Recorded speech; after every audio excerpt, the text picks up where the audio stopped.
Hello one and all, and welcome back to the kingdom. I am the Duke, aka Dukeinator, and we are playing Conan Exiles, a Let's Build series. And if you like what you see, please subscribe and hit the bell icon so you make sure you get the notifications of anything that happens on the channel. Also, and share it with everyone and everywhere you go. And please leave a comment. I would like to hear what you think about the series and how it's going so far. We are just enjoying ourselves and trying to build some settlements. And at the moment, we are building our main base, or let's just call it our palace. I'm going to call it the White Palace. So today we're going to mainly focus on trying to finish the outside, or see how far we get with the outside shell of our wall.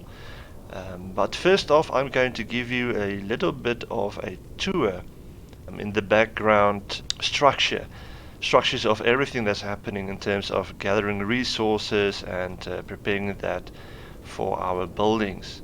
So as you can see, we are back at the mining facility. So I'm just going to quickly give you a rundown of what's happening over here in the background.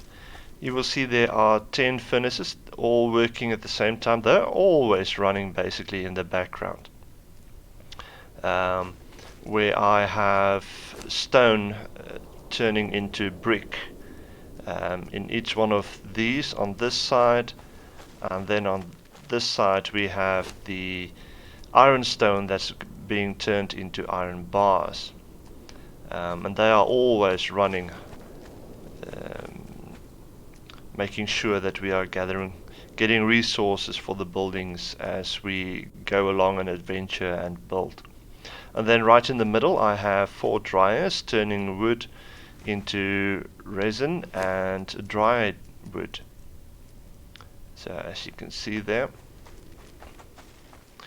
I usually go out and farm a lot of these ironstone and normal stone as well to put in the furnace, usually around 20,000k per furnace, that I try to gather and put in here and so they can run. So next up I'm going to show you the farm that I've built over on this side, right on top of this, let's put it a river. And I'm going to take you right there now and show you what it looks like and how it operates. Be right back. And here we are. This is my farming facility basically. If I can show you what it looks like, it's not complete. I still have to do all the plants that will give me seeds and plant fiber and everything that I need for making potions and brews and stuff like that. But let's start with all of these containers first, all these boxes. You will see they have feral flesh in them, broken down into smaller groups, and that means that each group is spoiling at the same time, and as soon as they spoil they leave me putrid flesh, or putrid meat, sorry, that I can then gather from each and every box that I have here. That means I get putrid meat a lot faster, and they are usually all stacked in here then. Now the reason I need the putrid meat is because they go in these compost buckets, and together with the plant fiber they produce compost that I'm going to use in the plants that I'm going to plant, that's going to produce me some more plant fiber and seeds and everything else. But they also produce a handful of insects, which is very, very useful, and I'll show you later when we go over to the fishery why they are useful. So I've got 8 of these, and the reason why it's 8 and not 10 is as soon as you start splitting stacks, it's easier to split them for 8 than for 10. Then over on this side we have what is called a water catcher. You have to harvest crystals, then turn that into glass, and then turn the glass into these glass flasks. And then you put them in here, and then slowly over time they start filling up one by one with water. And we need these to feed our animals. So over here you can see that I have 4 antelope pens, corals as they are called, and each time you put in the glass flask that is filled with water, it produces water rations. Now, for instance, with the antelope, you add the water together with plant fiber, and that is going to give us hide and raw meat. Raw meat is going to be useful for creating putrid meat that we're going to use for a handful of insects, and as well as the compost that we need. And then in the middle here we start with the ostriches.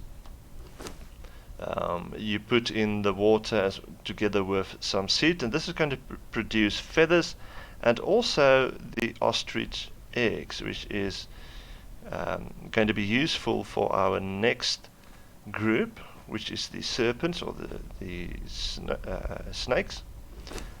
They use these ostrich eggs as food. And together with the water they will produce these poison glands as well as more flesh that we're going to use as food again, this time for the crocodiles, together with the water that produces the reptile hide together with I think it's fangs. I think it's the fangs. I can't remember now what it's called. And then over here we have 2 grey rhino corals. You add water together with plant fiber, and that produces thick hide with exotic meat that we can use for our recipes to get ourselves some food, or we can add them to the boxes to produce more putrid meat. And then over on this side we have 4 corals of spiders. Now the spiders don't use any water, but they do eat handful of insects, and then they produce gossamer and ichor as well.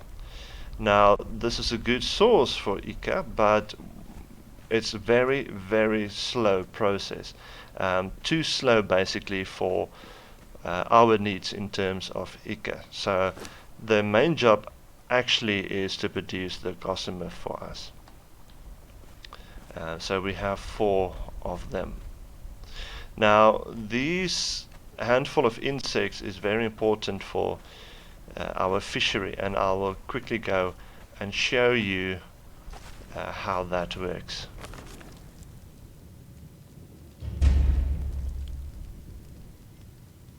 And here we are over at our fishery. I've shown you this one before. We've got all the fish traps laid out in the river here, and you put in the handful of insects, which will then in turn produce the unappetizing fish. As you can see, I have already done it. It's already finished its production, and it has given us 377 unappetizing fish compared to the lower numbers of the other fish that it normally catches. I've got 20 fish traps here that I then put together and put them into these 10 campfires, and you cook them, which gives you the cooked fish as well as ichor that I've taken out already. Now the cooked fish I take and I put them into these boxes, and then they produce putrid meat as well, just at a very, very slower rate as the raw meat, because the cooked meat lasts a lot longer. All the other fish I basically put in here, and they produce oil in the fluid press. This is comes from a crocodile, a dead crocodile that I've put in here, and that produces bone, reptile hide, and blood. Okay, back at our main base, which we are still building, the White Palace. The ichor is then transported back here and put through a process that turns it into stone consolidant. Now I've got a chest outside at the main door. Now this is, how can we say this? This is where I put all the incomplete stacks of items that I gather, resources and things. So every time I bring back something, I would just transfer it into this box, and as soon as there is a full stack, it will basically appear in this empty opening slot over here. Then I know there's a full stack, and then I take the full stacks and I come and put them in their storage units over here. So you can see there, here I've got the shade woods, normal wood, wolf pelts. I've got twine in here. Thick hide, for instance, goes in there. That is not a full stack. Glad I saw that. So what will normally happen is I will come to this storage, I would put it in there, and as you can see, the overflow from the full stack basically comes in here. So I can take out the full stack and just move that into the empty space again, and then I will have that opening right there.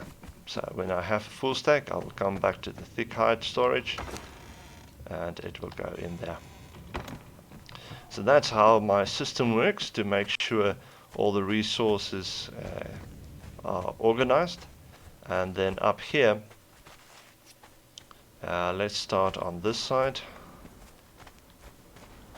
with the tanneries.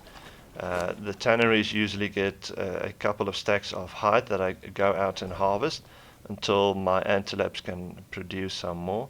Now this is in turn turned into leather, but also tar, and tar is then used inside of these cauldrons together with brimstone that I go out and harvest to make us steel fire.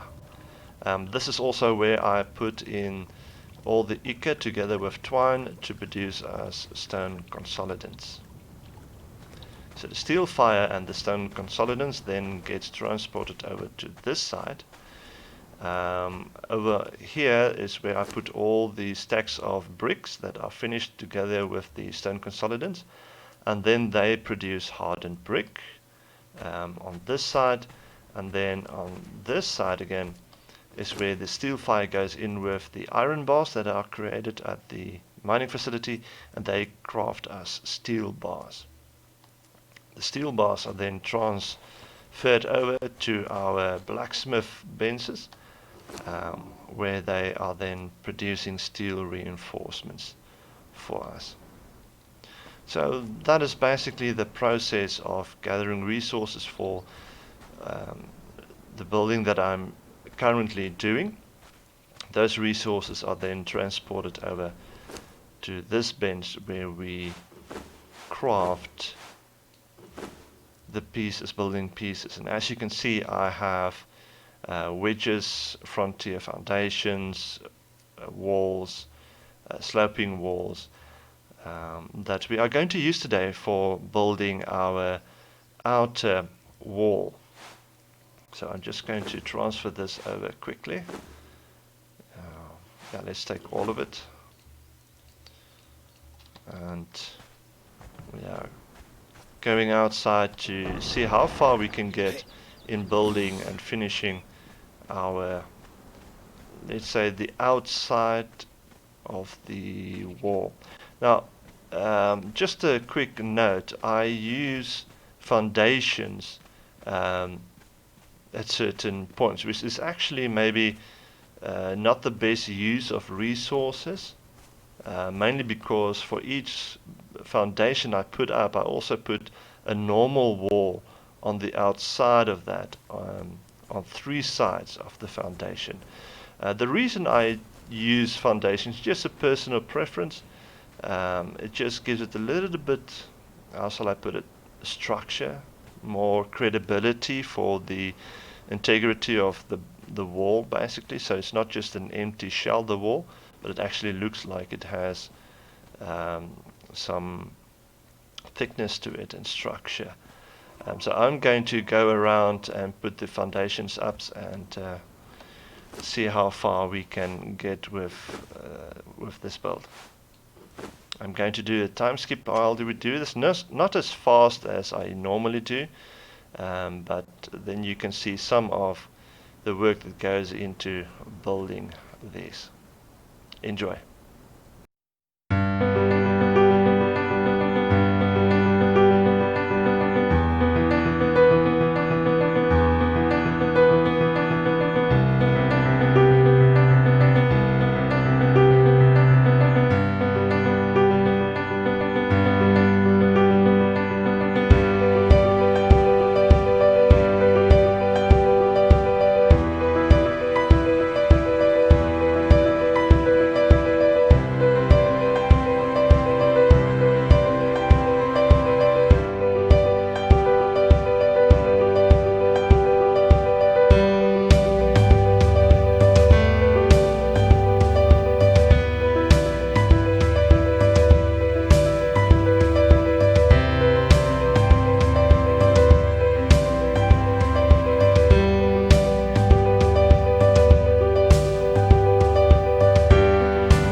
Okay, just to explain quickly, I basically put 7 foundations on top of the base foundations that I've built.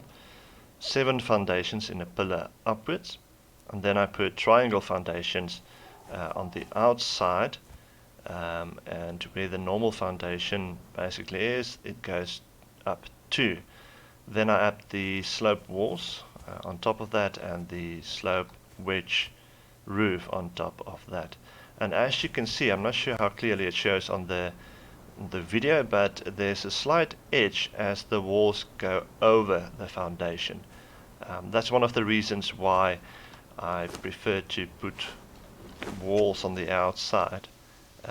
As you can see, it fills that lip that goes over the edge.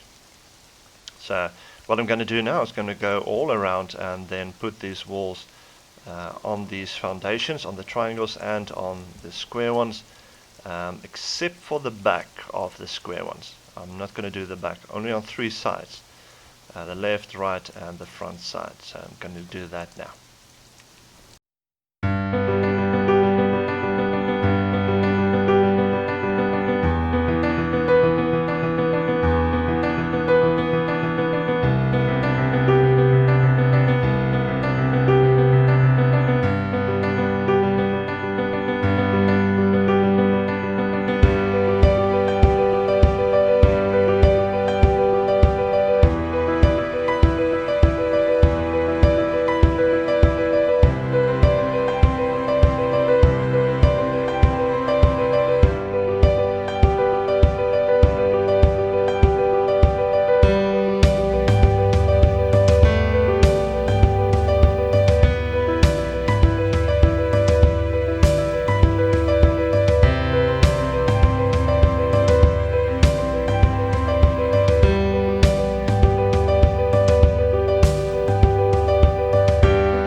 Okay, while we wait for the other walls to finish crafting, you can see that I've actually placed reinforced stone small gate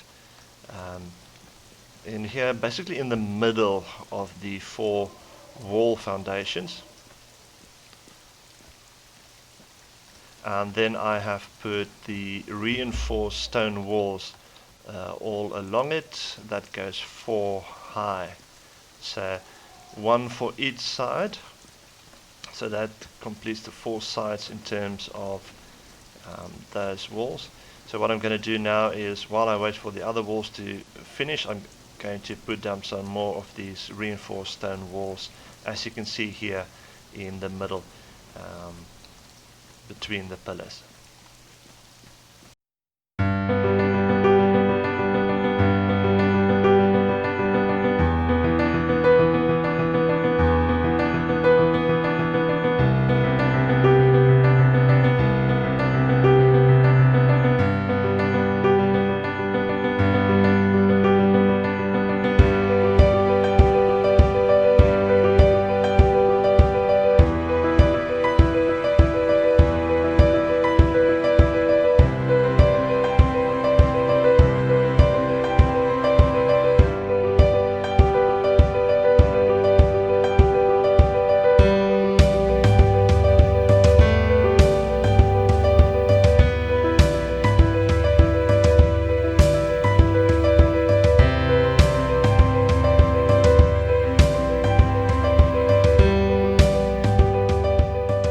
That's done. Now, the reason why you may wonder why I placed these reinforced stone walls, 2 foundations out, the reason for that is so we can create something that looks like this. As it goes up, then it comes one back by a sloped roof, and then goes out up again. Sorry. So at the top there is a space of 1 foundation between the pillar on the outside and the wall that's going up, where at the bottom is 2 foundations inwards. This creates a nice, how shall we put it, a 3D wall basically. It doesn't look just flat. But yeah, so that's the look we're going for. It's not finished at the top there yet. There still has to go in walkways and rails and stuff there at the top. So, but that is what we are, the reason why we are building it like this. So the frontier walls that is busy crafting is still going to come up there, and then it's also going to fill up these spaces. So this is going to be the inside of the wall with sort of inside there like this. So if I really wanted to, I can put an elevator down here that can take me all the way to the top. I'm still thinking about that options. And then the inside of the wall is going to go along this edge of the foundations, as you can see where I've already put these down. So this will take you right into the wall, where I'm going to have some stairs that takes you up to a mid-level and then to the top level as well. So I'm going to grab those walls and continue building.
have run out of time, we have run out of building pieces, and we have run out of resources. We went through, if I remember correctly, about 600, maybe more walls, just here on the outside of the wall, and as you can see, we have not even gotten close to finishing that. But thank you for joining me today. Today was a more building episode, and so just so you can see what goes into building all of these. Also what goes on in the background to make sure we have resources for those. So I'm going to continue gathering some more resources, preparing them, and also the building pieces. But thank you for joining me. If you like what you see, please hit the like button and share it with other people. Also leave a comment. I would like to hear what you think about the style, how we build. Also maybe something we can do differently. Let me know down in the comments below. And then watch out for the next episode next week, and I will always see you then. Enjoy.